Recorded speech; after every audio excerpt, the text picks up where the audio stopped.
नमस्कार दोस्तों, आज की वीडियो में हम देखेंगे कि जीडीएस का ट्रांसफ़र कैसे होता है। ग्रामीण डाक सेवक जो होते हैं, ब्रांच पोस्ट मास्टर या फिर असिस्टेंट ब्रांच पोस्ट मास्टर, उनकी ट्रांसफ़र की प्रोसेस क्या है, क्या वो मैनुअली ट्रांसफ़र कर सकते हैं या फिर अभी प्रोसेस जो है वो ऑनलाइन शुरू हुई है, उसमें वो कैसे ऑनलाइन उसको अप्लाई कर सकते हैं। तो चलिए दोस्तों, वीडियो को शुरू कर लेते हैं। मैं कृष्ण सहरावत एक बार फिर से आप सभी का स्वागत करता हूँ आपके अपने YouTube channel post info and fun पे। तो दोस्तों, ये जो ऑर्डर आप देख रहे हैं, ministry of communication department of post की तरफ से जीडीएस सेक्शन की तरफ से आया है, डेटेड 28/11/2022 को। तो दोस्तों, जीडीएस का जो ट्रांसफ़र होता है, ट्रांसफ़र एप्लीकेशन पोर्टल अभी उसको ऑनलाइन कर दिया गया है। तो दोस्तों, 15/10/2022 तक सारी जो ट्रांसफ़र की एप्लीकेशन थी वो मैनुअल थी। लास्ट डेट मैनुअल सबमिशन की भी 15/10/2022 को ही रखा गया है। अब इस डेट के बाद में कोई भी ट्रांसफ़र की जो प्रोसेस होगी जीडीएस की, वो मैनुअली नहीं होगी, वो सारी प्रोसेस दोस्तों अब ऑनलाइन होएगी।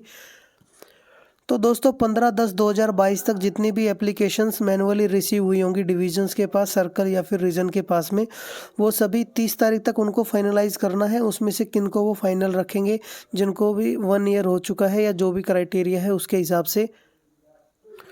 तो नीचे दोस्तों कुछ एक टाइमलाइंस दी गई हैं, इस टाइमलाइंस के हिसाब से वहाँ पे जो है वो सभी प्रोसेसेस हो जाएंगी।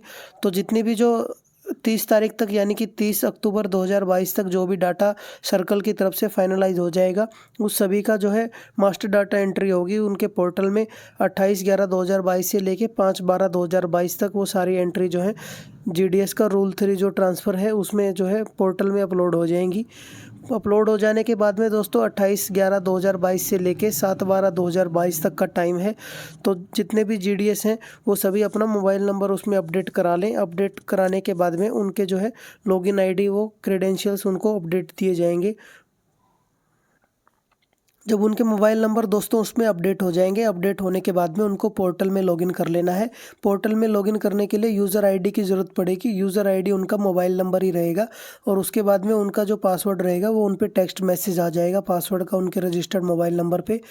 तो लॉगिन करने के बाद में दोस्तों उनका ऑनलाइन रजिस्ट्रेशन होगा। अगर उनको ट्रांसफ़र की जो प्रोसेस है वो अगर उनको अभी फॉरवर्ड करनी है अपनी एप्लीकेशंस, तो 8/12/2022 से लेके 14/12/2022 तक का टाइम है। इस टाइम पीरियड के अंदर उनको अपने जीडीएस के जो भी ट्रांसफ़र की एप्लीकेशन है उनको अपने पोर्टल पे लॉगिन करके उसको एप्लीकेशन को सबमिट करा देना है। उनकी एप्लीकेशन दोस्तों 15/12/2022 से लेके 18/12/2022 तक यानी कि 4 दिन का यहाँ पे टाइम दिया गया है। वहाँ पे उनकी वेरिफिकेशन होगी डिविजन्स के द्वारा। उनके डिविजन्स उसके डाटा को जो ऑनलाइन उनके पास रिसीव होगा उनको वेरीफाई करेंगे।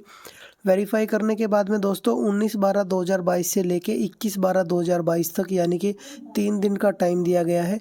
इस 3 दिन में सिस्टम उसको प्रोसेस करेगा। तो प्रोसेस करने के बाद में दोस्तों 22/12/2022 से लेके 24/12/2022 तक यानी कि यहाँ फिर 3 दिन दिए गए हैं। इस 3 दिन के अंदर दोस्तों यहाँ पे कोई एक डिवीज़न उसको डाटा को वेरीफाई कर लेगा, यानी कि जो फाइनल डाटा होगा उसमें अगर कोई डिस्क्रिपेंसी होगी तो उसको चेक कराना होगा, तो उसको रेक्टिफाई कर लेगा। रेक्टिफाई करने के बाद में दोस्तों 25 दिसंबर 2022 को ऑनलाइन जो है अप्रूवल आ जाएंगे उनके। अप्रूवल आने के बाद में उनके पास जो भी रिस्पेक्टिव जीडीएस रहेंगे उनके पास टेक्स्ट मैसेज भी आ जाएगा, उनको कौन सा सर्कल और कौन सा डिवीज़न में पोस्ट ऑफिस उनको अलॉट हुआ है, तो वो उनके पास टेक्स्ट मैसेज आ जाएगा। और जो भी कंसर्न उनका डिवीज़न है या फिर जो भी उनका सर्कल है उनके पास में भी उनके लॉगिन में वहाँ पे एक लिस्ट भी, कंसोलिडेटेड लिस्ट उनके पास में वहाँ पे मिलेगी। उनके पास में भी उनको मैसेज रिसीव होगा। उसके बाद दोस्तों जिनका अप्रूवल 25/12/2022 तक आ जाएगा तो उनको रिलीव करने का टाइम 7 जनवरी 2023 तक का टाइम है। इस डेट के बाद उनको वहाँ पे रिलीव कर देना है और उसके बाद में वो अपनी न्यू यूनिट में जाके ज्वाइन कर लेंगे। तो दोस्तों यहाँ पे प्रोसेस दी गई है वैकेंसी कैलकुलेशन की, जिसको सॉफ्टवेयर में फीड करना है। तो वैकेंसी दोस्तों जो भी 1/7/2022 से लेके 31/12/2022 तक जितने भी जीडीएस रिटायर हो जाएंगे या फिर वो रिज़ाइन कर देंगे या फिर उनका किसी भी डिपार्टमेंटल एग्ज़ाम की तरफ से प्रमोशन हो जाएगा, तो ऐसी जितनी भी वैकेंट पोस्ट होंगी वो सभी वैकेंट पोस्ट को ऑनलाइन में फीड कर देना है डाटा को, ताकि उन पे जो भी जीडीएस है उनका वहाँ पे ट्रांसफ़र हो सके। सीनियरिटी दोस्तों जब उन्होंने ज्वाइन करा था उसके हिसाब से उनकी सीनियरिटी रहेगी। वो जब भी अप्लाई करते हैं तो एप्लीकेशन डेट ऑफ एप्लीकेशन से सीनियरिटी नहीं आएगी। जीडीएस ने जब भी ज्वाइन करा है उसकी डेट ऑफ ज्वाइनिंग के हिसाब से उनकी सीनियरिटी आएगी। अगर डेट ऑफ जो अपॉइंटमेंट रहेगी उनकी वो अगर सेम हो जाती है 2 कैंडिडेट्स की 3 कैंडिडेट्स की, तो वहाँ पे डेट ऑफ बर्थ देखी जाएगी। डेट ऑफ बर्थ के हिसाब से उनकी ऑर्डर ऑफ प्रायोरिटी डिसाइड होगी। लेकिन पीडब्ल्यूडी जो कैंडिडेट हैं, फिजिकली हैंडीकैप जो कैंडिडेट्स हैं, उनको वहाँ पे प्रेफरेंस दी गई है। उनको सबसे ऊपर लिस्ट में रखना है। उनके लिए कोई भी डेट ऑफ जो है एप्लीकेशन वो या फिर डेट ऑफ ज्वाइनिंग उसको कंसीडर नहीं करना है। तो पीडब्ल्यूडी कैंडिडेट्स को सबसे ऊपर लिस्ट में रखना है। तो देखिए दोस्तों, ये ट्रांसफ़र की जो प्रोसेस है वो दी गई है, ये मैंने अभी आपको बता ही दी है।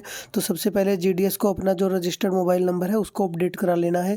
रजिस्टर्ड मोबाइल नंबर जब अपडेट हो जाएगा तो उनको जब वो पोर्टल में लॉगिन करेंगे तो उसके लिए उनको लॉगिन आईडी की ज़रूरत पड़ेगी। वो लॉगिन आईडी उनका मोबाइल नंबर ही होगा और उसके बाद उनका जो पासवर्ड होगा वो रजिस्टर्ड मोबाइल नंबर पर उनका पासवर्ड आ जाएगा।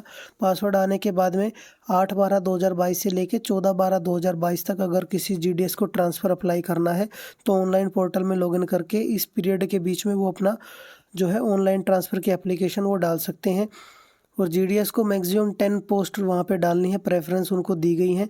किसी भी एक डिवीज़न में, किसी भी एक सर्कल के डिवीज़न में उनको 10 प्रेफरेंस उनको फिल कर लेनी है। फिल करने के बाद में दोस्तों टोटल जो उनका फाइनल डाटा होगा उसको सबमिट कर देना है। और ये सारा डाटा दोस्तों अगर वो जब तक उनका अप्रूवल नहीं आता है तो उसको चाहे तो वो मॉडिफाई भी कर सकते हैं, चेंज भी कर सकते हैं। तो जैसे ही उनका फाइनल लिस्ट आ जाएगी 25/12/2022 तक, तो 25/12/2022 तक लिस्ट आने के बाद में 7/1/2023 तक उनको रिलीव कर देना है। और ऐसे जीडीएस जिनको वहाँ पे अप्रूवल नहीं मिलता है तो जिन नेक्स्ट जो मंथली साइकिल होगा उसमें उनको दोबारा अप्लाई करना पड़ेगा। वो जो उन्होंने प्रीवियसली अप्लाई किया था वो वहाँ पे कैंसिल हो जाएंगे। उसके बाद अगर जो नेक्स्ट मंथली साइकिल आता है उसमें उनको दोबारा से वहाँ पे अप्लाई करना पड़ेगा। तो जब भी जीडीएस को वहाँ पे अप्रूव हो जाता है तो उनके रजिस्टर्ड मोबाइल नंबर पे उन पे मैसेज आ जाएगा जो भी यूनिट उनको अलॉट हुई होगी। तो दोस्तों ये थी कंप्लीट प्रोसेस जीडीएस के रिगार्डिंग कि जीडीएस जिसको भी ट्रांसफ़र चाहिए तो वो ऐसे ऑनलाइन मॉड्यूल में अपना जो है डाटा वो फीड करा के रजिस्टर्ड मोबाइल नंबर से और अपनी ऑनलाइन एप्लीकेशन वहाँ पे सबमिट कर सकता है। तो उम्मीद है दोस्तों ये वीडियो आपको पसंद आई होगी। वीडियो अगर आपको पसंद आई हो तो इसको ज़्यादा से ज़्यादा शेयर करें और मेरे चैनल को भी सब्सक्राइब करें। चलिए मिलते हैं अपनी किसी और नेक्स्ट वीडियो में, तब तक के लिए धन्यवाद। जय हिंद, जय भारत।